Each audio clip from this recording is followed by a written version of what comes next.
의료기도회 맞이해서 성경 말씀 읽고 우리 강사님 소개해드리고 귀한 말씀 듣는 시간 갖도록 하겠습니다. 성경은요 시편 13편 1절에서 6절인데 우리 다 같이 함께 말씀 봉독하겠습니다.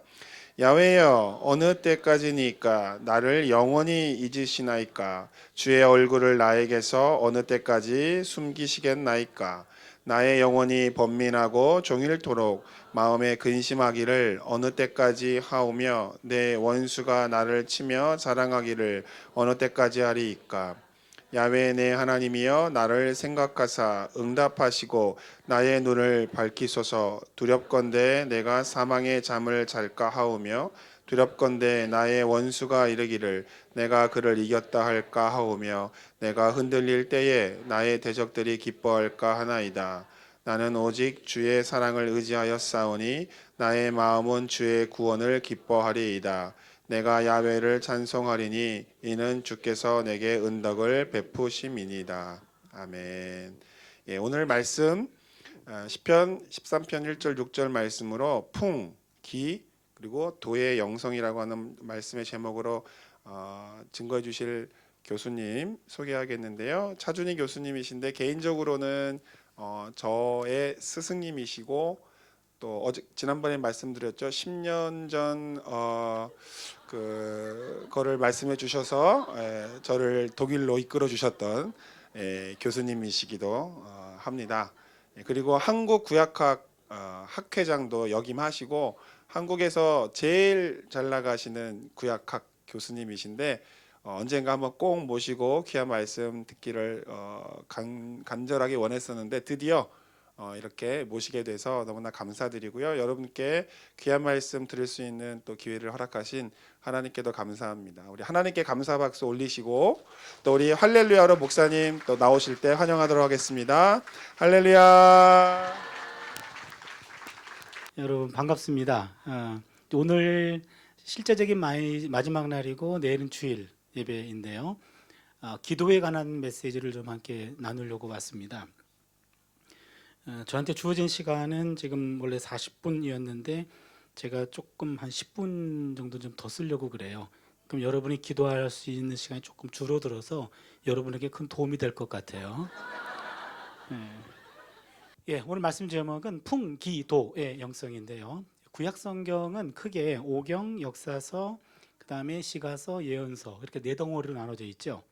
오경이라고 하면은 창출, 래, 민, 신, 그렇죠? 그 다음에 역사서라고 하면은 여호수아, 벌써 딸리네요. 어디죠? 사사기, 룻기, 사무엘 상하, 열왕기 상하, 역대기 상하, 에스라, 느헤미야, 에스더. 실력이 없으면 눈치라도 빨라야 돼요. 성경 보시면 돼요. 역사서가 12권, 그렇죠? 이 오경과 역사서를 합치면 17권인데 이 17권은 하나님이 이스라엘 역사 속에 남긴 구원 행동이 기록되어 있습니다. 그리고 또 하나 예언서가 있는데요. 이사야, 예레미야, 에가, 에스겔, 다니엘, 호세아부터 말라기까지 12권, 토탈 17권이네요. 이것도 예언서는 하나님이 예언자를 통해서 주신 말씀입니다. 그래서 오경과 역사서는 행동, 그리고 예언서는 말씀, 위에서부터 아래로 주어집니다.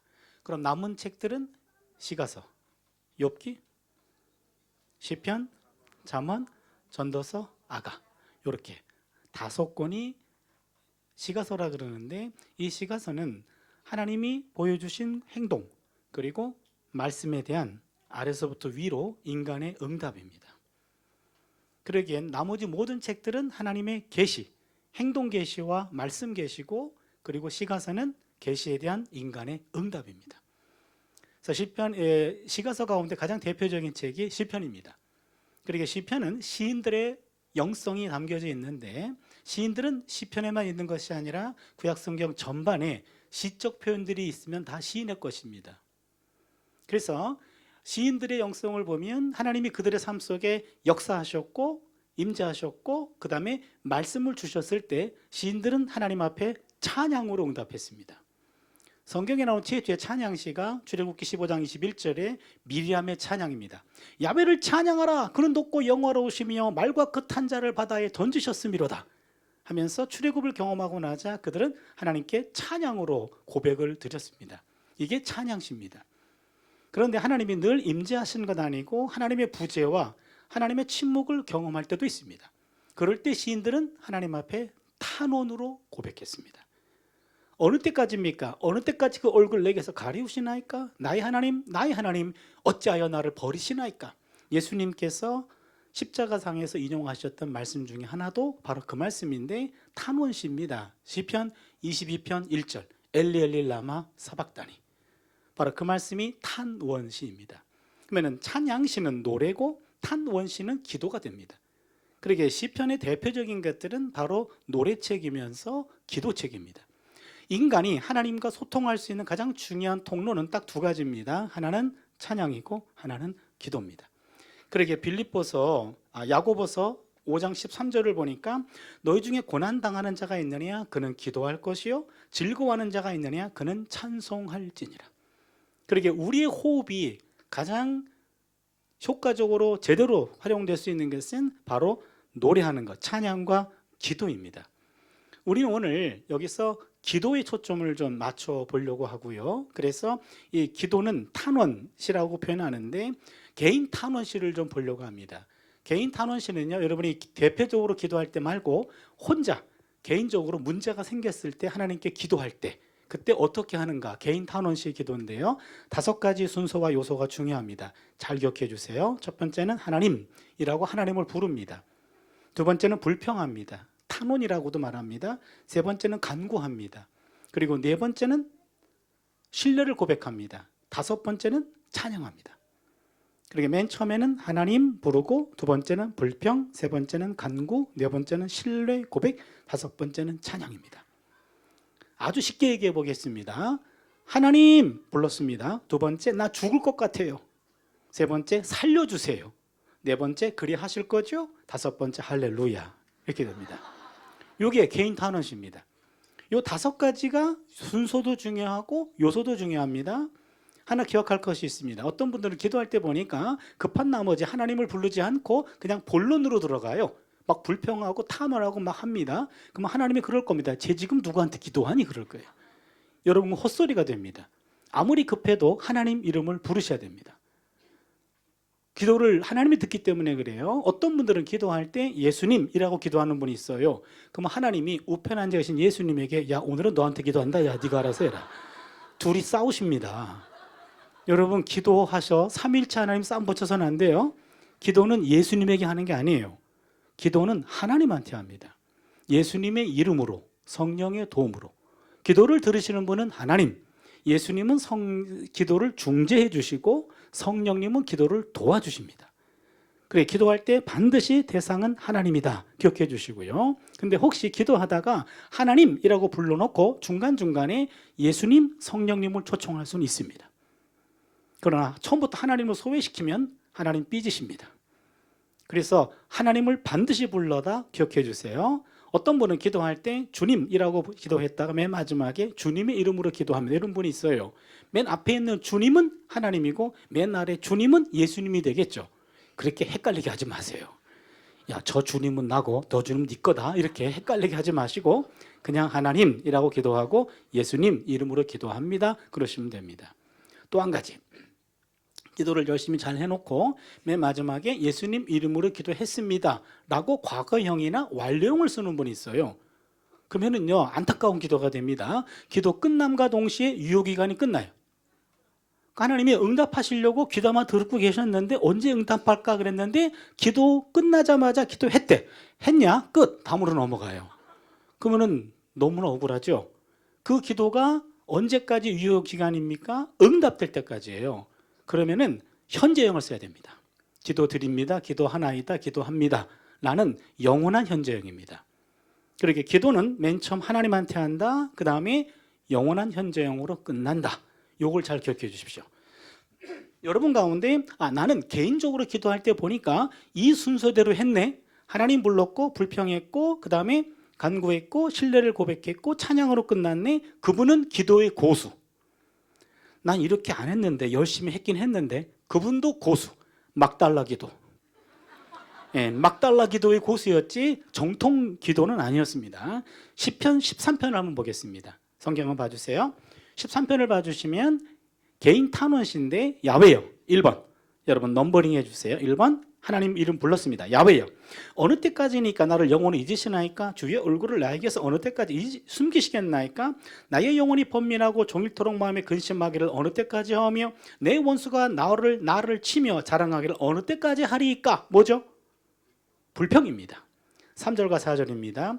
야훼 내 하나님이여 나를 생각하사 응답하시고 나의 눈을 밝히소서. 두렵건대 내가 사망의 잠을 잘까 하오며 두렵건대 나의 원수가 이르기를 내가 그를 이겼다 할까 하오며 내가 흔들릴 때 나의 대적들이 기뻐할까 하나이다. 뭐죠? 간구. 좋습니다. 5절입니다. 나는 오직 주의 사랑을 의지하여 싸우니 나의 마음은 주의 구원을 기뻐하리이다. 뭐죠? 신뢰 고백입니다. 마지막 6절 내가 야훼를 찬송하리니 이는 주께서 내게 은덕을 베푸심이로다. 뭐죠? 찬양입니다. 시편 13편은요 다윗의 기도인데 한 야훼여 불렀고 불평했고 간구했고 신뢰를 고백했고 찬양으로 끝나고 있습니다. 아주 전형적인 개인 탄원식 교과서입니다. 우리는 여기서 요 두 번째 부분 불평 부분에 초점을 맞춰가지고 기도와 연결해서 몇 가지 메시지를 함께 나눠보려고 합니다. 첫 번째입니다. 불평에도 들어주는 불평이 있고 금지된 불평이 있습니다. 오늘 시편 13편의 시인은 하나님이 부재하신 것을 불평하고 있습니까? 불평하고 있습니다. 야훼여 어느 때까지니까 나를 영원히 잊으시나이까? 주의 얼굴을 나에게서 어느 때까지 숨기시겠나이까? 나의 영혼이 번민하고 종일토록 마음에 근심하기를 어느 때까지 하오며 내 원수가 나를 치며 자랑하기를 어느 때까지 하리이까? 언제까지 내가 참아야 됩니까? 하나님께 불평하고 있습니다. 여러분 이스라엘 역사 속에서 가장 불평이 많았던 시절이 있어요. 기억하십니까? 언제죠? 광야 시절 40년 동안 불평이 엄청 많았습니다. 40년 동안의 불평들을 기록한 책이 출애굽기와 민수기입니다. 그러게 구약 성경에 이 이스라엘 민족만큼 불평 충만한 민족도 없을 거예요. 엄청나게 불평을 쏟아냈는데 그 출애굽기와 민수기의 불평이 다 대부분 거기서 많이 모아져 있는데 그래서 우리 구약학에서는 출애굽기와 민수기에 나타난 불평 주제에 관한 연구도 했어요. 그래서 불평에 대한 패턴을 두 가지를 찾아냈습니다. 특별히 오늘 불평 많은 분들 잘 들으셔야 됩니다. 첫 번째 불평, 출애굽기 불평 패턴. 거기에는 세 가지 요소가 있는데 첫 번째 불평합니다. 그러면 두 번째 모세가 중보합니다. 세 번째 하나님이 기적적으로 해결해 주십니다. 이게 출애굽기 불평 패턴입니다. 민수기 불평 패턴은 네 가지 요소가 있는데 첫 번째 불평합니다. 두 번째 하나님이 즉각적으로 심판하십니다.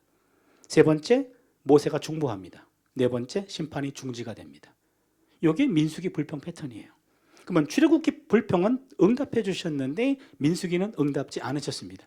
예를 들어 봅니다. 출애굽기 15장을 좀 보겠습니다. 출애굽기 15장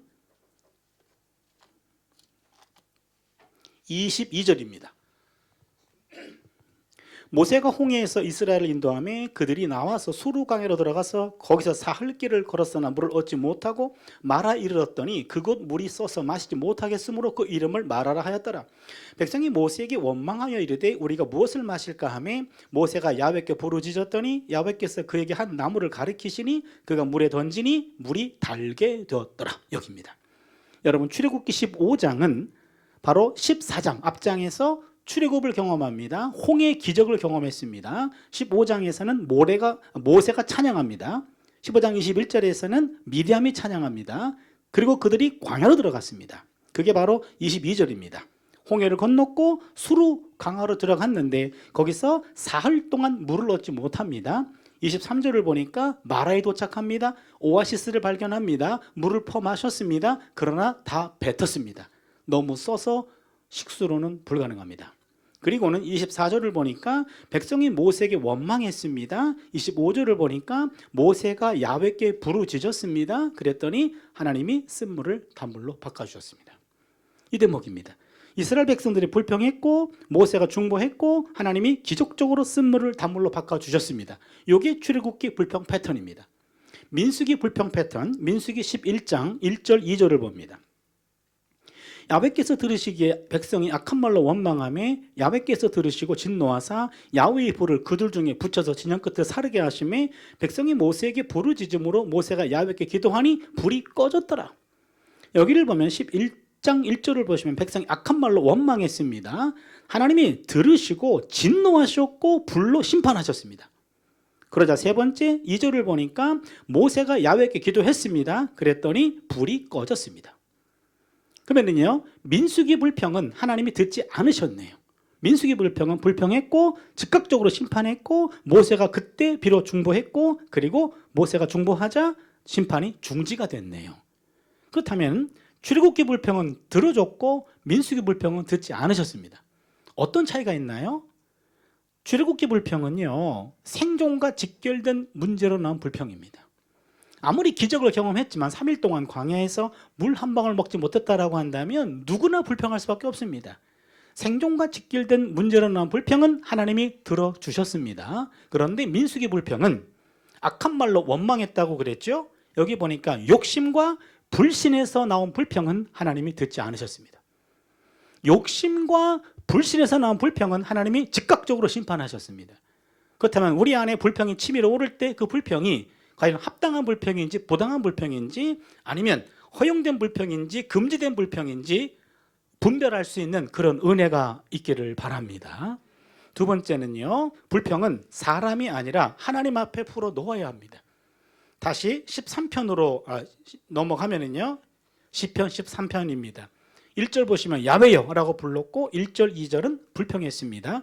그리고 3절과 4절을 보면 야훼니 하나님이여 나를 생각하사 응답하시고 나의 눈을 밝히소서. 두렵건대 내가 사망의 잠을 잘까 하오며 두렵건대 나의 원수가 이르기를 내가 그를 이겼다 할까 하오며 내가 흔들릴 때 나의 대적들이 기뻐할까 하나이다 하면서 이 시인은 하나님께 불평했고 하나님께 간구합니다.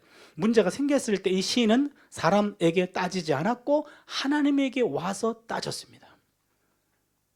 여러분, 예레미야라는 예언자를 아십니까? 예레미야 결혼했나요? 안 했나요? 남의 애정사에 관심 없나요? 결혼했나요? 안 했나요? 한사무엘 박사님이 구약 박사인 거 맞죠? 아직 정년공 맡은 지 1년이 안 됐죠? 1년이 지나고 나서 제가 구약 좀 다시 한번 기회가 있으면 구약 좀 물어볼게요. 예레미야 결혼 못했어요. 안 한 게 아니라 못했어요. 하나님이 금지시켰습니다. 왜냐하면 예레미야가 활동하던 시절은 유다 왕국 멸망 직전이었습니다. 나라가 망하기 직전입니다. 예레미야에게 주신 말씀은 나라가 망한다는 메시지였어요. 나라가 곧 망하기 때문에 결혼도 못하고 자녀도 가질 수 없습니다 라는 멸망을 선포해놓고 자기는 결혼해, 애도 낳아. 말이 안 되죠. 그렇죠? 예레미야에게 주어진 그 메시지는 바로 유다 백성들이 곧 경험할 것이고 예언자는 당연히 본인도 경험해야 됩니다. 그러기에 하나님이 예레미야에게 결혼을 금지시켰어요. 예레미야 16장 1절 이하에 나옵니다. 히브리어에 독신이라는 단어조차 없어요. 조차 없습니다. 그런데 예레미야는 하나님 때문에 결혼도 금지당했고 그 메시지 때문에 그는 완전히 외로운 길을 살아가야만 했습니다. 그러다 보니까 예레미야 메시지 국가적으로 인정받을 수 없었고 가족들도 이해할 수 없었고 친구들도 아나도 친구들도 예레미야를 죽이려고 했습니다. 모든 사람들에게 다 왕따 당하고 있었습니다. 예레미야가 하나님께 와가지고 불평합니다. 그 유명한 예레미야 12장 1절 본문입니다. 제가 한번 읽어드립니다. 야훼여 내가 주와 변론할 때에는 주께서 의로우시니이다. 그러나 내가 주께 질문하옵나니 악한 자의 길이 형통하며 반역한 자가 다 평안함은 무슨 까닭이니까? 하나님께 따질 일이 있습니다. 하나님, 딴 건 몰라도 내게 주신 그 말씀은 하나님이 내게 주신 말씀이고 전하라 했기 때문에 전하는데 특별히 그것을 막아서는 악한 사람들이 있어요. 조직적으로, 의도적으로 나를 괴롭히고 내 입을 막으려고 하는데 그 사람들은 형통해. 그럼 난 점점 힘들어져. 이게 뭡니까 하나님? 적어도 그거 정도는 막아주셔야지. 하나님이 맡겨주신 말을 전하는데 그거를 의도적으로 막아서는 사람이 있다면 그 사람들을 막아주셔야 되는데 그 사람들은 형통해. 나는 점점 힘들어져. 이게 뭡니까 하나님? 예레미야는 이해할 수가 없는 상황이 되었습니다. 예레미야 15장 15절 보니까 주를 위하여 내가 부끄러움 당하는 줄을 아시옵소서. 하나님 때문에 내가 지금 수치당하는 것, 치욕당하는 것 하나님 아셔야 됩니다. 예레미야 15장 18절이죠. 나의 고통이 계속하며 상처가 중하여 낫지 아니하면 어찌 됨이니까? 주께서는 내게 대하여 물이 말라서 속이는 시내 같으시리까? 여러분, 물이 말라서 속이는 시내, 이거를 와디라고 얘기하는데, 와디라고 하는 말은요, 팔레스타인 지역은, 이스라엘 지역은 1년에 5, 6개월 정도는 비 한 방울 내리지 않아요. 완전 건기입니다. 그렇기 때문에 우기 때 시내가 형성됐다가도 건기가 되면은 시내가 말라붙어 버려요. 이게 대부분의 시내가 그렇습니다. 그걸 자연천, 간헐천, 와디라고 그래요. 계절천이라고도 말합니다. 그래서 아마도 하나님이 예레미야를 부르실 때 우기였던 모양이에요. 물이 많았습니다. 시내가 많았습니다. 그래서 예레미야를 부를 때, 야, 너 사역하다가 힘들고 지치면 언제든지 목마르거든 언제든지 와, 이 생수를 마셔라 그랬습니다. 지쳤어요. 생수를 기억하고 찾아갔습니다. 이게 웬일입니까? 물 한 방울 없네요. 하나님, 나 속였습니까? 다른 말로 고치면 하나님, 당신 사기꾼 아니요? 그 얘기입니다. 지금 막 나가고 있어요. 지금 이렇게 막 나가도 되네? 예, 막 나가도 돼요. 예레미야만큼만 살았다면 막 나가도 돼요. 그래서 예레미야가 지금 막 나가고 있어요, 하나님한테. 그런데 그렇게 얘기해도 하나님은 내 입을 닫아라 이러지 아니하고, 너는 내게 부르짖으라, 내가 내게 응답하겠고 네가 알지 못하는 크고 비밀한 일을 내게 보이리라 하시면서, 그것도 하나님은 기도로 들으시는 줄로 믿습니다. 욥도 마찬가지였죠. 욥도 사단의 충동에 하나님이 허락해 주셔서 평생 모았던 재산을 다 날렸고 자녀 10명은 다 죽었고 그는 건강까지 잃게 되어서 죽음 앞에 서게 되었습니다. 그런데 그 욥이 그 문제에 봉착했을 때 아무리 지혜로운 사람이라 할지라도 친구들의 지혜, 인간들의 지혜를 가지고는 문제가 해결되지 않아요. 욥도 결국은 나를 치신 분이 하나님이시지만, 허락하셨지만 결국 치신 분이 하나님이시란 말이죠. 그러나 싸매어 주시는 분도 하나님이에요. 그러게 그분한테 갈 수밖에 없는데 지금 가기에는 너무나 내가 서운해. 서운할 정도가 아니에요. 어떻게 그러실 수 있어? 이해가 안 되는 거예요. 그러나 그 문제는 이해가 안 되지만 해결하려면 그분한테 갈 수밖에 없는 거예요. 예레미야는, 욥은 할 수 없이 하나님께 불평을 쏟아놓으면서 하나님께 무릎을 꿇었고 하나님과의 만남을 통해서 그 문제를 해결한 줄로 믿습니다. 하박국도 마찬가지입니다. 하박국도 1장 1절 2절 4절을 보니까, 야훼여, 내가 부르짖어도 주께서 듣지 아니하시니 어느 때까지니까? 내가 강포로 인하여 외쳐도 주께서 구원치 아니하시나이다. 지금 하박국도 하나님께 단단히 삐졌고 엄청나게 따지고 있습니다. 그런데 중요한 것은 이런 따지는 것, 이런 것들을 사람들을 찾아다니면서 이야기하지 않았고 하나님 앞에 와서 털어놓았다라는 사실입니다. 13편에 다윗도 그랬고 예레미야도 그랬고 욥도 그랬고 하박국도 그랬고, 구약 성경에 나오는 신앙의 영웅들은 하나같이 문제가 생겼을 때 사람들에게 쏟아붓지 않았고 하나님께 토해냈습니다. 불평은 사람들에게 하는 것이 아닙니다. 불평은 하나님에게 하는 겁니다. 불평과 불만이 사람들에게 향하면 분자가 돼요. 불평 분자, 불만 분자입니다. 그러나 불평과 불만이 하나님을 향하면 기도가 될 줄로 믿습니다. 불평은 기도의 상위에 올려놓아야 합니다. 따라서 불평은 알고 보면 골칫거리가 아니고 기도거리예요. 내 안에 뭔가 막 너무 마음이 힘들고 누구든지 오늘 만나기만 해. 그럴 때요, 누굴 만나지 말고 본인이 하나님 앞에 걸어가세요. 하나님이 날 좀 만나자라고 하는 하나의 사인이, 내 안에 불만이 쌓일 때, 막 터져 나올 때, 그때 바로 그것을 기도로 터뜨려야지, 사람들 만나려고 팔 걷어붙이고 그렇게 하시는 것은 성경적인 태도가 아니란 이야기입니다. 불평이 치밀어 오를 때, 그때가 바로 하나님 앞에 기도할 때임을 깨달을 수 있기를 바랍니다. 하나님께 불평하세요. 결국 그것은 기도가 되기 때문에 그렇습니다. 마지막 세 번째 메시지는요, 불평이 기도로 채워지면 어느 순간 감사로 바뀝니다. 감사와 찬양으로 바뀝니다. 시편 13편의 시인이요, 1절에 야훼여, 1절 2절에 어느 때까지입니까? 불평했고 3절 4절을 보니까 응답하여 주십시오 라고 했고, 5절에 보니까 갑자기 분위기가 바뀌네요. 5절을 보세요. 나는 오직 주의 사랑을 의지하여 싸우니 나의 마음은 주의 구원을 기뻐하리이다. 갑자기 신뢰를 고백했고, 그 다음에 6절에 내가 야훼를 찬송하리니 이는 주께서 내게 은덕을 베푸심이로다 하고 찬양으로 끝났습니다. 이게 기가 막힌 변화인데요. 여러분, 이 시인은 하나님 앞에서 불평했고 탄원했고 통곡의 기도를 했습니다. 그런데 어느 순간 갑자기 문제가 해결될 것 같은 신뢰를 확신하고 문제 해결을 확신하고 고백이 바뀌었고, 그 다음에 해결될 줄로 믿습니다 라고 하면서 찬양으로 바뀌게 된 겁니다. 이런 기도는요, 이만큼 기도했으면 그 다음은 내가 신뢰하고 찬양해야 돼, 이게 아니에요. 의도적으로 내가 한 것이 아니라 그렇게 된 겁니다. 이런 기도는요, 우리가 여러 번, 특별히 이렇게 특별 기도에 나온 여러분들은 아마 이런 기도 체험이 있었을 것 같아요. 울면서 기도했는데 끝날 때는 웃으면서 끝나는 거. 그렇잖아요. 시작할 때는 답답했는데 기도가 다 끝나고 나서는 시원한 거예요. 이런 경험 해보셨죠? 그렇죠? 아이고, 저는 아닌데요. 울면서 기도했는데 끝날 때도 여전히 울던데요. 그분은 기도를 도중에 중단해서 그래요. 기도가 들끝나서 그래요. 기도를 더 하셔서 충분히 울고 충분히 따지고 충분히 할 말 다 하면 나중에 더 이상 할 말도 없고, 그리고는요, 할 말은 이제는 문제가 해결될 밖에 없네 하면서 기도가 바뀌는 거예요. 그럼 여러분 아까 5가지, 하나님, 불평하고 간구하고 그 다음에 신뢰 확신하고 찬양인데 3번과 4번이 분위기가 바뀌잖아요. 1, 2, 3번은 탄식이고 4번, 5번은 찬양의 고백으로 바뀌잖아요. 그러면 왜 3번과 4번 뭔 일이 있었길래 분위기가 바뀌었나요? 기도하다가 뭔 일이 생겼길래 기도가 바뀌었나요? 기도하다가 미쳤습니까? 여러분 왜 그러십니까? 요 부분, 바로 요 부분을요, 왜 탄식의 분위기가 찬양의 분위기로 바뀌었는가? 뭔 일이 있었는가? 요것들에 대해서 우리 구약학에서는요, 개인 탄원시에 나타난 분위기 급변의 동인에 관한 연구, 이런 거 합니다. 예, 똑같은 내용인데 표현이 좀 고급지죠. 그렇죠? 왜 울다가 웃니? 뭔 일이 있었니? 요 말을 조금 학술적으로 표현하면 개인 탄원시에 나타난 분위기 급변의 동인에 관한 연구. 그래서 그 원인을 찾아낼 때마다 시편 박사들이 배출됩니다.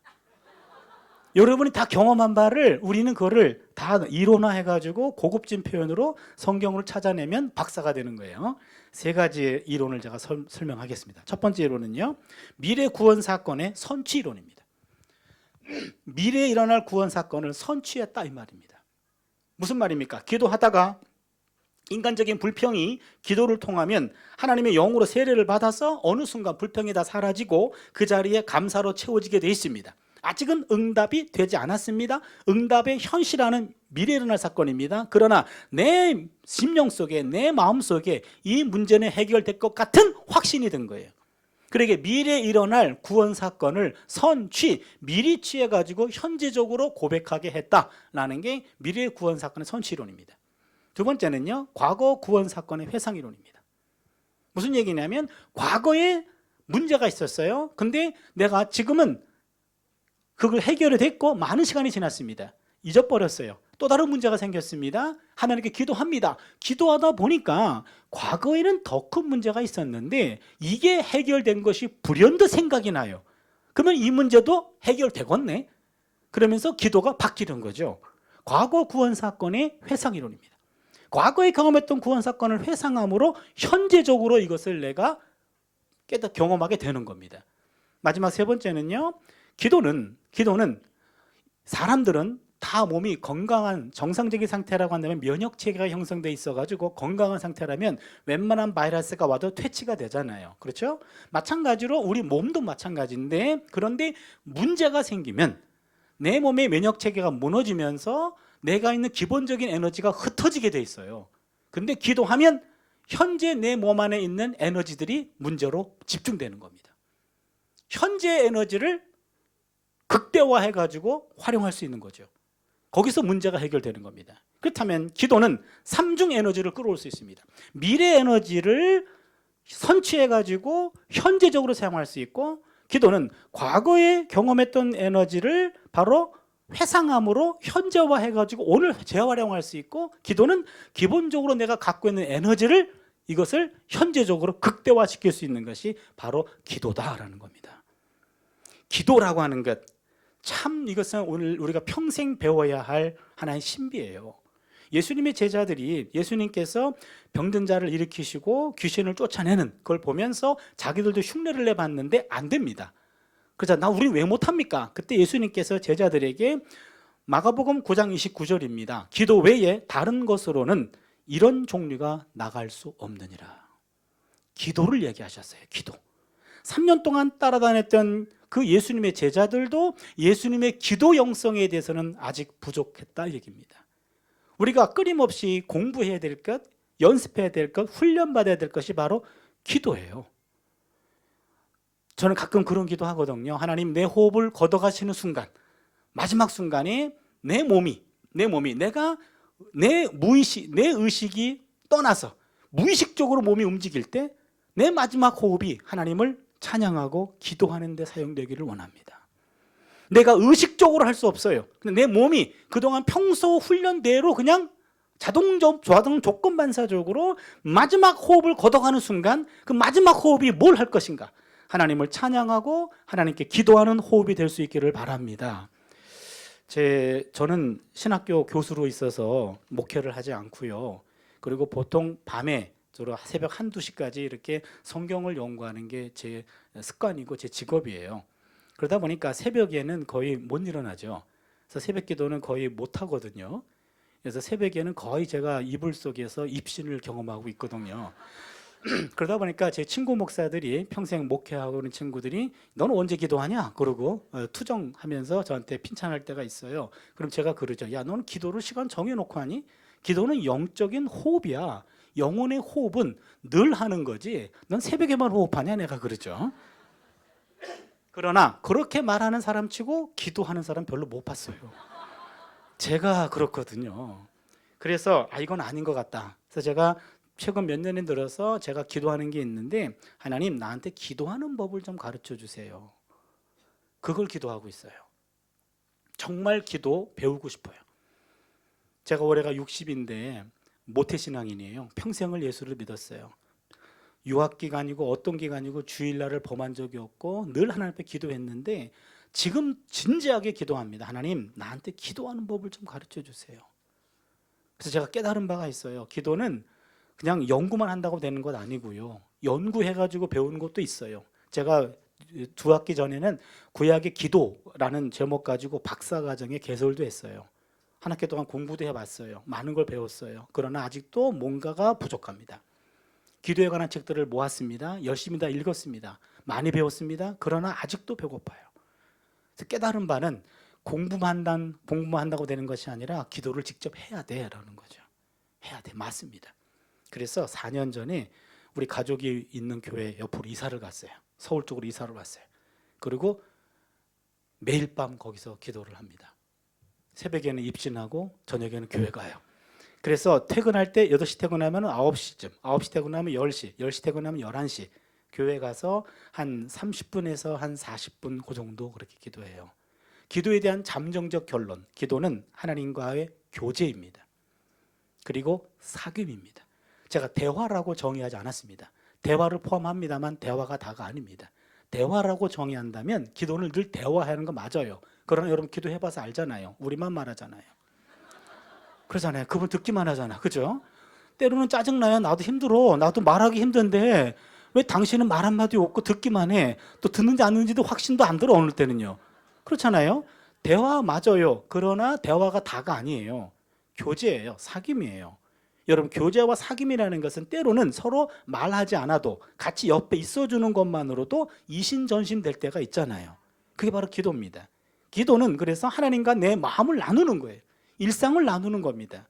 그래서 여러분 부끄럽지만 저의 기도를 조금 소개한다면 그냥 매일매일 똑같은 기도를 하는데 오늘 아침 일어나가지고 어느 수업을 들어갔는데 어떤 학생이 들어왔는데 그 학생은 도대체 왜 공부하는지 모르겠는데 저 학생은 인격도 안 돼 있고 성품도 이상하고 저 학생이 목사가 되면 안 되는데 내가 자퇴시킬 수는 없고 하나님 제발 좀 자퇴하게 해주세요. 그런 학생도 있고 회의를 들어갔는데 어느 교수가 맨날 날 뭐라 그러고 공격하는데 그 사람 안 보게 해주면 좀 안 될까요? 그런 기도 하고요. 그 다음에 내일 수업이 있는데 또 어떤 학생이 들어올지 모르는데 그런 내일 수업에 대한 대비, 그 다음에 또 회의에 대한 대비, 내가 일어났던 일들을 그냥 하나님한테 감정 다 그냥 토해내는 거예요. 기분 나쁜 그대로, 좋으면 좋은 대로 그냥 일상을 다 이야기해 줍니다. 하나님께 마음을 나누는 거예요. 그리고 이제 내 마음을 다 털어놨어요. 내일 계획도 다 얘기했어요. 그러면 이제는 중보에 들어가죠. 가장 중요한 저의 기도의 중보자 첫 번째는 제 아내를 위해서 기도하고 두 딸들을 위해 기도하고 어머니를 위해 기도하고 장인, 장모님 위해서 기도하고 동생들 위해 기도하고 제자들도 또 생각나는 사람들, 기도 부탁한 사람들, 친구 목사들 이렇게 중보를 쭉 하면은 하루 일과가 끝나요. 그러면은 내 마음 안에 있는 정서적, 감정적인 것들, 어떤 상처받은 것들, 이 모든 것들이 조금씩 다 정리가 되는 것 같아요. 또 하루가 시작되는 겁니다. 고등학교를 졸업한 지 지금 40년째가 됐는데 어떤 분이 전화를 하셔가지고 학교로 교수님이시죠? 예, 맞습니다. 근데 고등학교 어떻게 졸업하셨죠? 예, 맞습니다. 몇 년에 졸업하셨죠? 예, 맞습니다. 저도 그때 졸업했어요. 아, 그래요? 그럼 우리 동기네요? 그렇네요. 3학년 때 8반이었죠? 예, 저는 7반이었어요. 아, 그래요? 그러면서 뭐 한참 얘기하다가 그럼 우리가 친구니까 말 놔도 되겠네요. 그래서 그래, 그러면은 말 놔봐. 근데 왜 전화했니? 그랬더니 돈 좀 꿔줄래? 그런 거예요. 아니 40년 만에 전화해가지고 누군지도 모르겠는데 돈 좀 꿔달래 그렇게 하면 내가 돈이 꿔집니까? 실례지만 누구세요? 그러고 끊겠죠. 그렇죠? 여러분 기도는 청구서 디미는 거 아니에요. 평소 아무런 말도 없다가 갑자기 문제가 생겼다고 돈 좀 꿔주세요 이러면 너 누구니? 그럴 거 아니에요. 그렇죠? 평소 잘하세요. 평소에 하나님과 사귐을 쌓아가는 거예요. 쌓아가서 문제가 있든 없든 그냥 하나님과의 늘 일상을 나누는 겁니다. 내 일상을 나누는 거예요.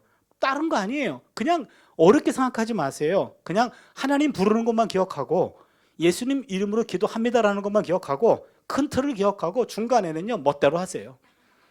멋대로 내가 나오는 대로 하나님 앞에 정말로 막 욕 나오면 욕도 하고 짜증 내면 짜증도 내고 내 모든 것들이 있는 그대로 나를 받아주시는 그 하나님 아버지 품 안에서 한번 안겨보란 얘기예요.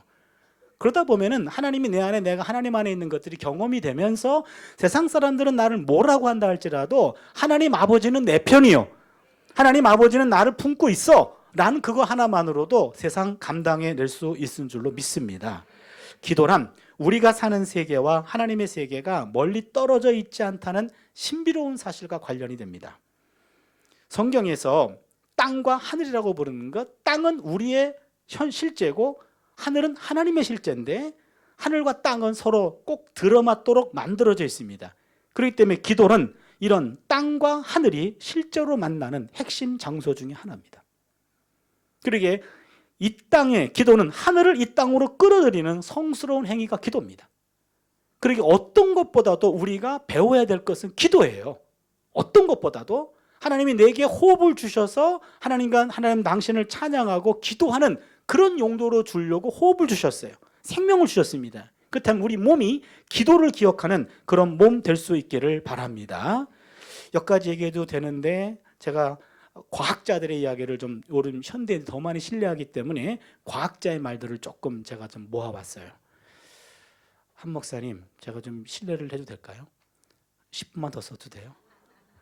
예, 그럼 여러분 좋아요. 10분 기도 안 해도 되니까. 제가 과학자들의 이야기를 들어봤는데요. 과학자들이 기도는 힘이 세다라는 말을 하더라고요. 기도는 힘이 세대요. 이건 우리 같은 목사들이 해야 되는데 지들이 하고 있어. 과학자들이 힘이 세대요. 기도가. 미국의 펜실베니아 대학의 신경과학자 앤드류 뉴버그 박사가 있는데 뇌 영상 기술을 활용해 가지고 기도에 몰입했을 때 뇌는 어떤 변화를 일으키는가 이걸 찍었어요. 그래서 이 뉴버그 박사가 발견했습니다. 기도의 절정에 이르렀을 때 머리 꼭대기 아래에 위치한 두정엽 일부에서 기능이 현저히 저하하고 이마 바로 뒤에 위치한 전두엽 오른쪽에서 활동이 갑자기 증가했다. 무슨 얘기인지 모르시죠? 저도 몰라요. 저도 모르는데 무슨 얘기냐면 기도의 절정에 이르렀을 때 뇌의 어느 한 부분이 갑자기 기능이 떨어지고 또 다른 부분은 기능이 활성화됐다는 거예요. 그럼 뭔 얘기입니까? 기도가 뇌에 영향을 준다예요. 이걸 찾아냈어요. 전기 자극을 하지 않아도 이 두개골을 오픈하지 않아도 정상적인 상태에서 기도에 몰입할 수만 있다면 뇌에 영향을 준다는 거예요. 이분이 거기에 필 받아가지고 계속 연구했습니다. 최근에 이런 결과를 발표합니다. 기도를 오랫동안 반복하면 뇌의 일부 구조가 영구적으로 바뀐다. 그러면서 이분이 말합니다. 특히 전두엽이 두터워져서 기억 능력이 향상된다. 이렇게 얘기했어요. 딱 걸렸네. 그렇죠. 우리는 아까 기도하면 과거에 경험했던 구원 사건이 회상됨으로 현재할 수 있다 그랬죠. 우리는 성경으로 찾아냈는데 이 양반은 과학적으로 입증을 했네요. 계속해서 반복적으로 기도하다 보면 어느 한 뇌의 한 부분을 계속 반응을 이렇게 자극을 주다 보면 그것이 영구적으로 바뀌는데 전두엽이 두터워져서 좋았던 기억들을 회상시켜주는 그런 그런 효과가 있다는 거죠. 기도를 많이 하시는 권사님들 보면 매일매일 새벽 기도 나가셔서 열심히 기도하세요. 그럼 제가 권사님 뭐 이렇게 열심히 기도하세요? 그러면 목사님 나 맨날 똑같은 기도해요. 그래요. 그리고 80, 90 넘은 권사님들이 부끄러워하시는데 저는 그 모습이 너무나 예뻐 보여요. 그리고 제가 말씀드립니다. 권사님 기도는 그렇게 하는 거라고, 똑같이 해야 된다고. 매일매일 똑같은 거 해야지 하나님도 헷갈리지 않는다고. 그러잖아요. 동일한 장소에서 동일한 시간에 동일한 내용들을 반복적으로 하는 거예요. 그게 기도예요. 제가 지금 1년 전부터 스포츠 클럽 가가지고 운동하고 있거든요. 우리 두 딸이 가끔 제 팔에 매달리는데 언제 한번 재작년에 매달리더니 이게 근육이 하나도 없대요. 제가.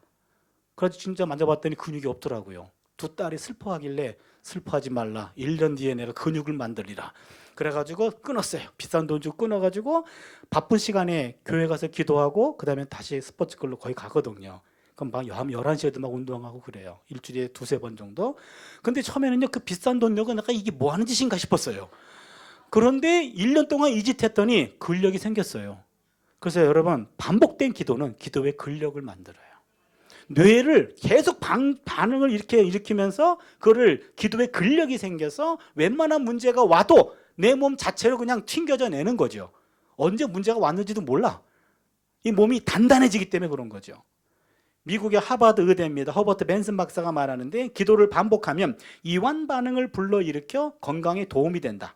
이완 반응은 릴렉세이션 리스판스인데 무슨 말이냐면 스트레스를 받을 때의 생리적 변화와 정반대가 되는 상태를 말합니다. 우리가 스트레스를 받으면은요, 장기도 위축되고 심리적으로도 위축돼요. 정서적으로도 위축됩니다. 그럼 거기서 뭔가라도 또 다른 것들이 들어오면 뻥 터져가지고 병이 되는 거예요. 그런데 스트레스를 풀어주는 거, 릴렉스 해주는 것이 반복된 기도라는 겁니다. 여러분, 스트레스를 풀어주세요라고 기도하는 순간, 숫자를 말하는 순간 스트레스는 쌓여요. 그래서 숫자는 모른 척 해야 돼요. 그리고 그냥 평상시대로 기도하는 겁니다. 기도하다 보면 반복된 기도입니다. 반복된 기도가 내 몸 안에 쌓인 스트레스를 릴렉스 시켜준다는 것이 바로 기도다, 그런 얘기예요. 의사가 얘기하고 있습니다. 인구 통계학자인데요. 로버트 흉모 박사인데 미국 텍사스 대학에서 일하고 있네요. 일주일에 한 번 교회에 나가는 신자는 교회와 담 쌓고 사는 사람보다 특정 기간에 사망할 확률이 50%가 낮답니다. 통계학자가 말합니다. 피츠버그 의대 외과 의사인데 데니얼 홀 박사가 말하는데 교회 신자가 보통 사람보다 2-3년 수명이 길답니다. 의사들이 하는 말이에요. 여러분, 이 복음을 잘 말씀해 주세요. 다른 분들한테. 주일날 뭐 건강 때문에 뭐 운동하고 무슨 골프 치고 무슨 뭐 등산 가고 이런 분들한테 말씀해 주세요. 2-3년 생명 연장 보장해 주는 건강법이 있는데 1년에 52주만 교회 오라 그랬어요. 맨 뒤에 앉아 가지고 몸뚱아리만 맡기라 그랬어요. 그냥 입신하셔도 돼. 기절하셔도 돼. 괜찮아요. 왜 그러냐면 저는 이분들은 어떤 인과관계가 있는지 제가 읽어보지 못했어요. 과학적으로 어떻게 교회에 정기적으로 나온다고 2-3년 수명이 연장될까? 제가 한번 신학적으로 한번 곰곰이 생각해 봤어요. 여러분, 콩나물에 물 주면 물 다 빠집니다. 그렇죠? 이 콩나물은 뭐 먹고 사는지 모르겠어. 근데 시간이 지나고 나면 지 먹을 거 다 챙기고 뭐 있어요. 잘한단 말이에요. 우리 몸도 마찬가지예요. 이 자리가 여러분 하나님 말씀이 먹는 자리인데 우리가 아멘 할 때는 의식적으로 먹는 거고 내가 아멘 하지 않아도 내 몸뚱아리가 알아서 먹고 있어요. 이겁니다. 여러분, 시편 22편 3절을 보면 이스라엘의 찬양 중에 거하신 하나님 그랬어요. 그러게 찬양은 삼위일체 하나님의 임재를 불러드리는 거룩한 수단이에요. 우리가 찬양을 통해 이 자리에 삼위 하나님 임재하시는 줄로 믿습니다. 동시에 하나님 말씀이 선포되고 있어요. 이 말씀이 내가 의식하든 의식하지 않든 계속 내 몸을 투과하고 있는 거예요. 그럼 내가 의식하지 않아도 내 몸뚱아리가 알아서 하나님 말씀을 먹고 있는 거예요. 그러면 기절하셔도 돼요. 아멘 안 해도 돼요. 알아서 먹어요. 그러다 보니까 내 몸 안에 쌓인 스트레스들을 나도 모르게 릴렉스, 풀어주고 있다는 거죠. 그것 때문에 2-3년 수명이 연장되는 것은 아닌가. 그렇다면 기도입니다. 외과 의사, 서전들이 수술할 때 목사님의 기도받고 오는 환자들을 반긴답니다. 똑같은 질병인데 기도받고 온 환자들은 치료 성공 확률이 높고 치유 속도가 빠르다는 거예요. 의사들이 하는 말입니다. 그래도 기도 안 하려고? 그렇잖아요. 중요한 것은 우리가 다 알아요. 아는데 내 몸이 아느냐 그 말이에요. 내 몸이 기도하는 몸이 되는가? 이건 훈련입니다. 그러게 제가 교회 가면 4줄이 있는데 두 번째 줄에 맨 뒷좌석에서 앞쪽이에요. 왜냐하면 맨 뒷좌석 우리 사모님 자리고 그 앞자리가 내 자리예요. 거기를 찜해놓고 항상 거기는 비어 있어요. 밤 10시 가건 11시 가건 비어 있습니다. 거기서 딱 앉으면 앉는 순간부터 하나님의 품 안에 안겨 있는 것 같아요. 때로는 너무 힘들어서 그냥 거기 앉아서 졸다가 가요. 졸다가 갈 때 더 은혜스러워요. 그렇잖아요. 하나님 내가 이렇게 힘든데 그래도 내가 왔어요. 이쁘죠? 그럴 거 아니에요? 그럼 하나님 아무 말씀도 없어 사실은. 그러나 한 30분, 40분 그냥 앉아있다가 가서 졸다 가도 너 참 기특하다. 그리고 어느 때는 내가 말하는 것보다 그냥 침묵으로 그분의 품 안에 안겨있는 것만으로도 하나님의 임재를 느낄 때가 있거든요. 바로 그겁니다. 여러분 기도 평생 우리가 공부해야 될 거고 기도 몸으로 공부해야 될 것이지 머리로 공부하는 게 아닙니다. 그러니까 우리 몸이 기도를 기억하는 몸이 될 수 있기를 바랍니다.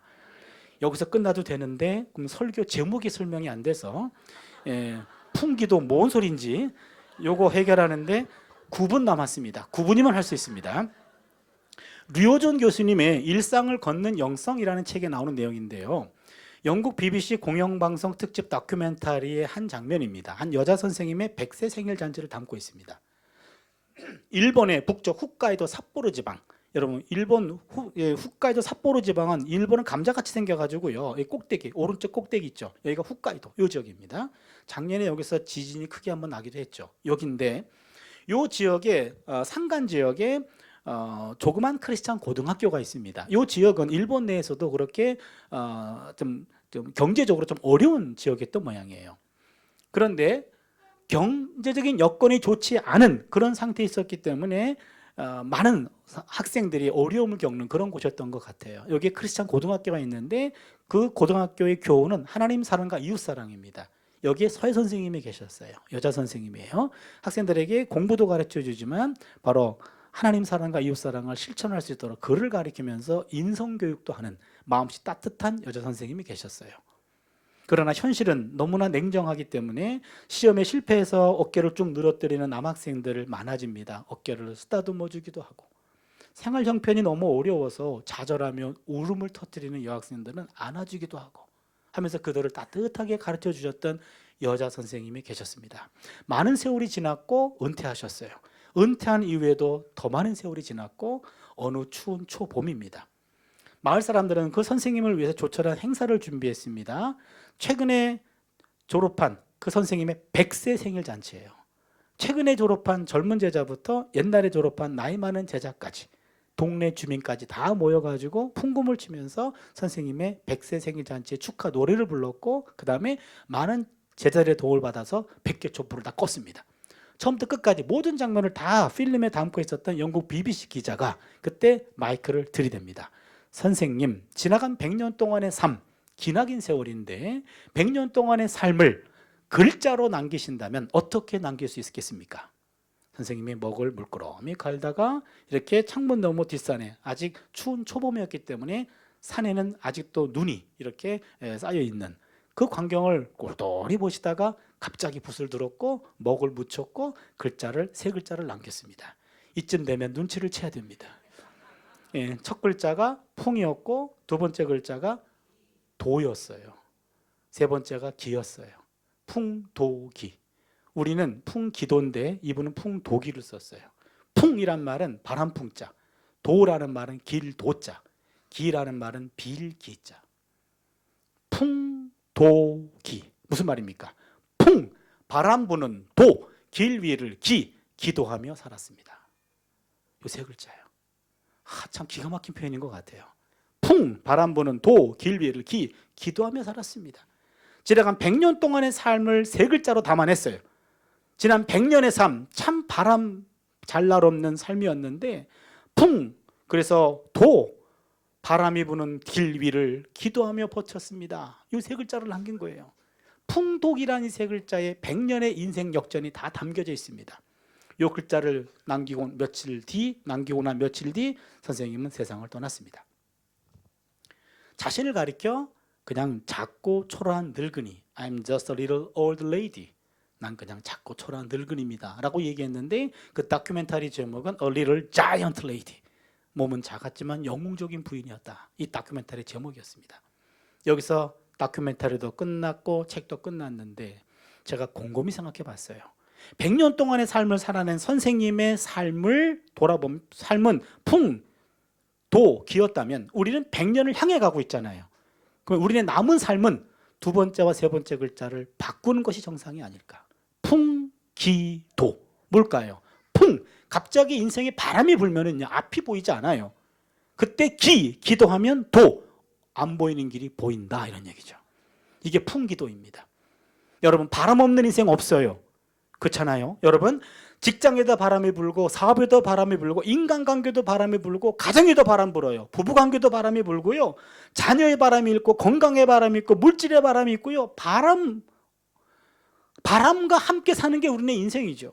아이고 목사님, 바람 없는 곳 하나 있으면 알려주세요. 있긴 있어요. 무덤이에요. 거기 들어가면 바람 한 점 없어요. 느끼지도 않아요. 우리가 살아있기 때문에 바람을 느끼는 거 아닙니까? 그러면요, 우리가 살아있다면 바람과 더불어 살아가야 됩니다. 그렇게 갑자기 감당할 수 없는 바람이 몰아쳐서 갑자기 길이 안 보입니다. 그때 여러분 기도하면 안 보이는 길도 보이게 될 줄로 믿습니다. 갑자기 바람이 불어서 길이 막혀버려요. 그때 기도하면 막힌 길도 뚫리게 될 줄로 믿습니다. 갑자기 바람이 불어서 길이 없어져요. 그때도 기도하면 없는 길도 생기게 될 줄로 믿습니다. 중요한 것은 바로 내 몸이 기도하는 몸이냐, 이런 겁니다. 여러분, 이번 이제 내일까지 7번의 집회가 있겠습니다만 다른 말씀도 다 기억하셔야 되겠습니다만, 그러나 꼭 한 가지를 기억해 주신다면 풍기도의 영성을 기억해 주세요. 다른 거 다 기억 못해도 바람 불 때 기도하면 길이 생긴다더라, 그겁니다. 예수님이 가르치셨고 몸소 보여주셨고, 그리고 우리 인간들이 마지막 호흡이 찬양과 기도로 사용될 수 있는, 내 몸이 풍기도를 기억할 수 있는 그런 몸 되어주시기를 바랍니다. 그 무엇보다도 앞으로 어떤 바람이 불지 몰라요. 그러나 바람 불 때 기도하면 길이 생긴다더라, 이 메시지를 잡으시고 여러분 기도로 바람을 잠잠케 하는 남은 삶이 될 수 있기를 축원합니다. 우리 함께 찬양 드리고요, 함께 기도하는 시간을 갖도록 합니다.